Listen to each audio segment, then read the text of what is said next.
के इलेक्ट्रिक की निजकारी के खिलाफ आर्टिकल 184(3) के तहत दरखास्त हुकूमत की मौशी पॉलिसी के खिलाफ है। जमात इस्लामी निजकारी का मामला पार्लियामेंट में ही उठाए। ऐसे इकदाम से ही पार्लियामेंट मजबूत होगी। जस्टिस अतर मिनल्ला का वकील रशीद रिजवी से मुकालमा। रशीद रिजवी ने कहा कि पार्लियामेंट फेल हो जाए तो फिर अदलिया का ऑप्शन बाकी रह जाता है। जस्टिस अतर मिनल्ला ने रिमार्क्स दिए कि ऐसा ना कहें कि पार्लियामेंट नाकाम हो गई, पार्लियामेंट का एहतराम नहीं किया जाएगा तो क्या पार्लियामेंट नाकाम नहीं होगी। सुप्रीम कोर्ट ने के इलेक्ट्रिक की निजकारी के खिलाफ जमात इस्लामी की दरखास्त वापस लेने पर निपटा दी। चीफ जस्टिस उमर अता बंदियाल ने रिमार्क्स दिए कि मौशी मामलात को हाथ लगाना नहीं चाहते। नेशनल पॉलिसी के तहत इदारों की निजकारी का फैसला हुआ। मकसद मईशत को मजबूत करना था। नेपरा और दीगर फोरम्स पर जाना बिल्कुल आपका हक है। IMF फंडिंग हासिल करने के लिए पाकिस्तान तमाम इकदामात मुकम्मल कर चुका। उम्मीद है कि हमें इस माह कोई अच्छी खबर मिलेगी। वज़ीर आज़म शहबाज शरीफ की तुर्क खबर एजेंसी से गुफ्तगू। कहा IMF की तरफ से हमारा नवा जायज़ा तमाम शराइत और ज़वाबित से मुताबिकत रखता है। वज़ीर आज़म का गरीब और मुतवस्सित तबके के लिए बजट में बड़े इकदाम का फैसला। बजट रिलीफ इजलास में किसानों तक सब्सिडी बराह रास्त पहुँचाने के लिए जामे प्लान पेश करने की हिदायत। कहा कि बेनज़ीर इनकम सपोर्ट प्रोग्राम का दायरा कार बढ़ाकर मुस्तहिक लोगों की शमूलियत यकीनी बनाई जाए। नौजवानों को आसान शराइत पर कर्ज से कारोबार में सहूलत दी जाएगी। नए माली साल के तरक्याती मंसूबों का जायजा। वज़ीर आज़म शहबाज शरीफ की ज़ेर सदारत कौमी इक़्तिसादी काउंसिल का अहम इजलास आज होगा। इजलास में वफाकी वज़रा और चारों सूबाई वज़रा आला शरीक होंगे। अपने अपने तरक्याती बजट पर ब्रीफिंग देंगे। ज़राए के मुताबिक नए माली साल के लिए तरक्याती बजट 2659 अरब रुपए तजवीज़ किया गया है। जस्टिस काजी फाइज ईसा की सरबराही में तश्कील दिए गए ऑडियो लीक्स कमीशन के खिलाफ case. Chief justice of Pakistan justice Umar Ata Bandial की सरबराही में 5 रुकनी बेंच आज समाअत करेगा। बेंच पहले ही कमीशन को काम से रोक चुका है। गुज़िश्ता समाअत पर चीफ जस्टिस ने कहा था कि अदालत ने कमीशन को कलादम करार नहीं दिया। वफाकी हुकूमत ने बेंच पर एतराज़ किया है, उस पर आज दलाइल सुने जाने की तवक्को। वज़ीर दाखिला राना सनाउल्लाह का कहना है PTI 2 या 3 हिस्सों में बंट सकती है। एक हिस्सा पीपल्स पार्टी में जाएगा क्योंकि उनके पास गुंजाइश है, दूसरा हिस्सा जहांगीर तरीन के पास और तीसरा हिस्सा PTI में ही रहेगा। चेयरमैन PTI नाअहल हुए तो शाह महमूद कुरैशी पार्टी चलाएंगे। कहा पहले पंजाब में मुकाबला PTI और नून लीग का था, लेकिन 9 मई के बाद हालात बदल गए हैं। दूसरों को रुलाने की धमकियां देने वाला आज दिन रात रो रहा है। नवाज शरीफ की सियासत के खात्मे का मंसूबा बनने वाली जमात आज किरची किरची हो गई। मुस्लिम लीग नून की रहनुमा मरियम नवाज के तंजियावार आज़ाद कश्मीर के ज़िला बाग में जलसे से खिताब में कहा 9 मई को जो कुछ हुआ पूरी कौम इस पर शर्मिंदा है। शोहदा की यादगारों को आग लगाने वाला, उनकी बेहरमती करने वाला पाकिस्तानी नहीं हो सकता। कौम उसे कभी माफ़ नहीं करेगी। कश्मीरी उसे इबरत का निशान बनाकर छोड़ेंगे। पीपल्स पार्टी पंजाब में भरपूर वापसी के लिए तैयार। आसिफ अली जरदारी का कहना है 2018 के मुकाबले में आज पीपल्स पार्टी के हालात बेहतर हैं। पीपल्स पार्टी खवातीन विंग के रहनुमाओं से मुलाकात में गुफ्तगू में कहा बहुत जल्द लाहौर में डेरा लगाऊंगा। शाह महमूद कुरैशी ने कोई तकरीर या किसी एहतजाज को लीड किया है तो बताएं। कोई भी सियासी लीडर किसी सियासी मजमे में अपने अल्फाज कंट्रोल नहीं कर सकता। शाह महमूद कुरैशी के खिलाफ कोई सबूत है तो अदालत में पेश करें। PTI रहनुमा शाह महमूद कुरैशी की नज़रबंदी के खिलाफ दायर दरख्वास्त पर लाहौर हाई कोर्ट पिंडी बेंच के जस्टिस चौधरी अब्दुल अजीज़ के रिमार्क्स। लॉ ऑफिसर ने अदालत से 2 दिन की मोहलत मांग ली। अदालत ने रिमार्क्स दिए कि 1 घंटे के अंदर हुकूमत से हिदायत लेकर बताएं। समाअत में 1 घंटे का वक्फा। 9 मई के वाक़यात के बाद पंजाब भर में 53 अफराद नजरबंद हैं। सूबे भर में 3045 अफराद की नजरबंदी के अहकामात वापस लेकर रिहा कर दिया गया। रहनुमा तहरीक इंसाफ हमाद अजहर की दरखास्त पर नजरबंद अफराद के फहरिस्त लाहौर हाई कोर्ट में पेश। 9 मई को जिन्ना हाउस लाहौर हमले में मुलव्वस एक और शरपसंद की शनाख्त। मुलजिम अली शान ने जिन्ना हाउस में कायद से मंसूब यादगारी नवादरात को नुकसान पहुँचाया। मुख्तलिफ स्कूलों के तलबा और तालबात का असातिज़ा के हमरा जिन्ना हाउस लाहौर का दौरा। 9 मई को की जाने वाली तोड़ फोड़ और तबाही पर अफसोस का इजहार। बुहेरा अरब में बनने वाले तूफान की शिद्दत आज शाम तक कम होने का इम्कान। महकमा मौसमियात के मुताबिक हवा का कम दबाव कराची से 1550 किलोमीटर दूर है। पाकिस्तान का कोई भी साहिली इलाका किसी खतरे की जद में नहीं।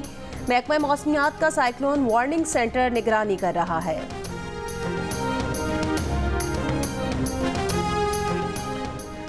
कोयटा में नामालूम अफराद ने फायरिंग करके सुप्रीम कोर्ट के वकील अब्दुल रज़्ज़ाक को कत्ल कर दिया।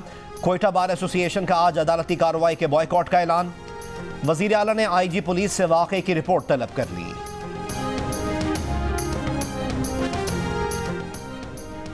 कराची में नमक की आड़ में मुनशियात की स्मगलिंग नाकाम। तर्जुमान ANF का कहना है कि कराची में इंटरनेशनल कंटेनर टर्मिनल पर कंटेनर से 26 किलो 500 ग्राम आइस बरामद कर ली गई। कंटेनर एक निजी कंपनी ने मलेशिया के लिए बुक कराया था। किला सैफुल्ला के करीब नेशनल हाईवे पर कार में आग लग गई। कोयटा से योब जाने वाली इस कार में सवार 2 अफराद झुलस कर जाँ बहक हो गए। कार मुकम्मल जल गई है। शनाख्त के लिए लाशें DHQ अस्पताल मुंतकिल।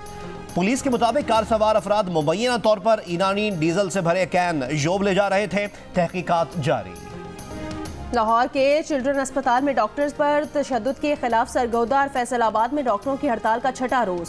सरगोदा में आउटडोर डॉक्टर की हड़ताल और एहतजाज, नर्सिंग और पैरामेडिक स्टाफ भी शामिल। फैसलाबाद में एलाइड अस्पताल और सरकारी अस्पतालों में डॉक्टर्स का OPDs का बॉयकॉट। दूर दराज से आए मरीजों को इलाज न मिलने से परेशानी का सामना।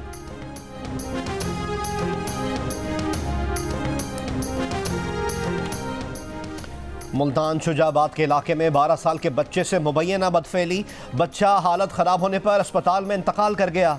पुलिस का कहना है कि हविस का निशाना बनाने के बाद नामालूम मुलजिम बच्चे को खेत में फेंक कर फरार हो गया। एडिशनल IG ने CPO मुल्तान से रिपोर्ट तलब कर ली।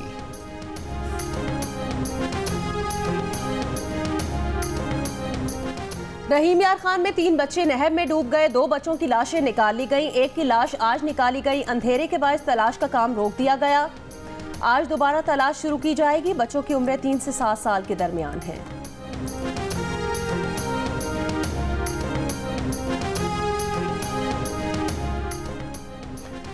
बलोची ज़बान की अदबी शख्सियत अब्दुल वाहिद बंदेग इंतकाल कर गए। तदफीन आज आबाई इलाके नोशकी में की जाएगी। अहले खाना के मुताबिक अब्दुल वाहिद फेफड़ों के मरज में मुब्तला थे। अब्दुल वाहिद बंदेग बलोची अकेडमी कोयटा के चेयरमैन भी रह चुके। बकाया जात की अदम अदायगी के बायस पेशावर BRT सर्विस कल से बंद कर दी जाएगी। निजी ट्रांसपोर्ट कंपनी के 75 करोड़ 40 लाख रुपए के बकाया जात है। निजी कंपनी ने सेक्रेटरी ट्रांसपोर्ट को बकाया जात की अदायगी के लिए 7 जून की डेडलाइन दी है। कंपनी ने BRT ऑपरेशन फंड्स की फराहमी से मशरूत कर रखा है। तहरीक इंसाफ के दौरे हुकूमत में महकमा इत्तलात खैबर पख्तूनख्वा में 1 अरब 30 करोड़ रुपए की मुबैना करप्शन का इंकशाफ। FIA ने तहकीकात शुरू कर दी। निजी बैंक मैनेजर और महकमा इत्तलात के ऑफिसर के खिलाफ इंक्वायरी का आगाज।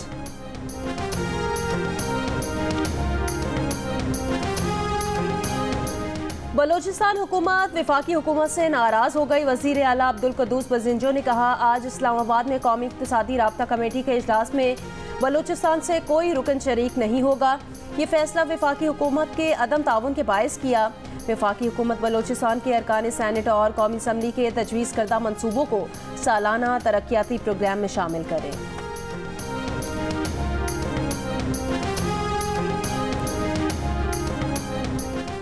बजट के बाद $100 से जायद मालियत का इंपोर्टेड मोबाइल भी महंगा हो जाएगा। मतलब 3000 रुपए वाले मोबाइल की कीमत भी बढ़ जाएगी। नए बजट में इंपोर्टेड लग्जरी आइटम्स पर सेल्स टैक्स बढ़ाने की तजवीज़। बाहर से मंगवाए गए एनर्जी सेवर बल्ब, फानूस और LED भी महंगी हो जाएगी। मुताद्दिद लग्जरी इंपोर्टेड आइटम्स पर सेल्स टैक्स 25% पर बरकरार रखने की भी तजवीज़। इनमें गाड़ियाँ, energy drinks, biscuits, bakery items, chocolate, carpets और मौसीकी के आलात भी शामिल हैं।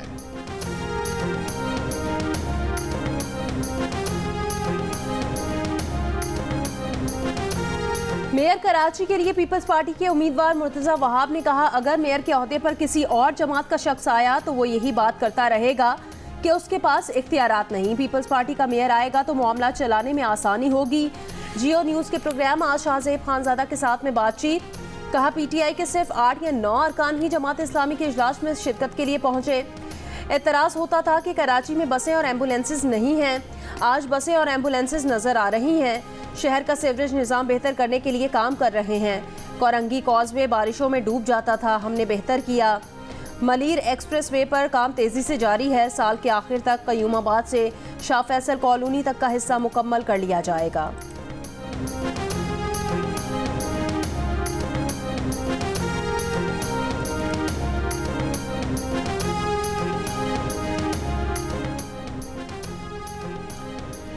दावे कुछ भी करें, इस बार हजीमत उठानी पड़ेगी। पहली बार उनका वास्ता जमात इस्लामी से पड़ा है, उन्हें पता लग जाएगा। अमीर जमात इस्लामी कराची हाफिज नईमुर रहमान का मुर्तज़ा वहाब को जवाब। कहा, उनसे दुश्मनी कोई नहीं, जमात इस्लामी के नंबर ज्यादा हैं, इसे कबूल किया जाए। कस्टम्स, ASF, ANF एहलकार मुसाफिरों को हिरासा करते हैं। तीनों इदारों में कोऑर्डिनेशन का फुकदान है। DG सिविल एविएशन की कायमा कमेटी हवाबाजी में ब्रीफिंग। कहा, एयरपोर्ट पर हर एजेंसी मुसाफिरों से बरामदगी का क्रेडिट लेने में लगी है। मुसाफिर का सामान 3 बार चेक किया जाता है। जॉइंट सर्च काउंटर गैर फाल है। एहलकार मुसाफिरों को पकड़कर साइड पर ले जाते हैं। मुकमुका किया जाता है। फ्लाइट मिस होने, जेल जाने की धमकियां दी जाती हैं। कुछ ना भी निकलने पर मुसाफिर को पैसे देकर जान छुड़ाना पड़ती है। अमेरिका ने कहा है कि अहम उमूर पर गुफ्तगू के लिए पाकिस्तानी हुक्काम से बराह रास्त राब्ते में रहते हैं। तर्जुमान अमरीकी महकमा खारजा वेदांत पटेल ने कहा कि ऐसे उमूर जो अमरीका और खित्ते की सिक्योरिटी और इस्तेहकाम के लिए ज़रूरी हैं, खुशहाल और मुस्तहकम पाकिस्तान देखना चाहते हैं। आफिया सिद्दीकी से मुतालिक सवाल पर तर्जुमान का जवाब देने से गुरेज। मगरबी किनारे में इस्राएली फोर्सेस की फायरिंग से 2 साल का फलस्तीनी बच्चा शहीद। जुमेरात को रामल्ला में कार पर फायरिंग से 2 साला मोहम्मद तमीमी और उसके वालिद जख्मी हुए थे। बच्चा अस्पताल में दम तोड़ गया। अक़वाम मुत्तहिदा की नुमाइंदा खुसूसी की कमसिन फलस्तीनी के कत्ल की मजम्मत। ईरान 7 साल बाद सऊदी अरब में अपना सिफारत खाना आज खोल रहा है। रियाद के लिए नामजद ईरानी सफ़ीर भी मौजूद होंगे। जद्दा का काउंसलेट और OIC नुमाइंदे के दफ्तर भी फिर से खोले जा रहे हैं। चीन की सालिसी में ईरान और सऊदी अरब के दरमियान मार्च में सिफारती ताल्लुकात बहाल हुए। और हूबहू शक्ल, हूबहू अदाकारी, चाल ढाल भी सेम टू सेम। बॉलीवुड के किंग शाहरुख खान का हमशक्ल सोशल मीडिया पर वायरल।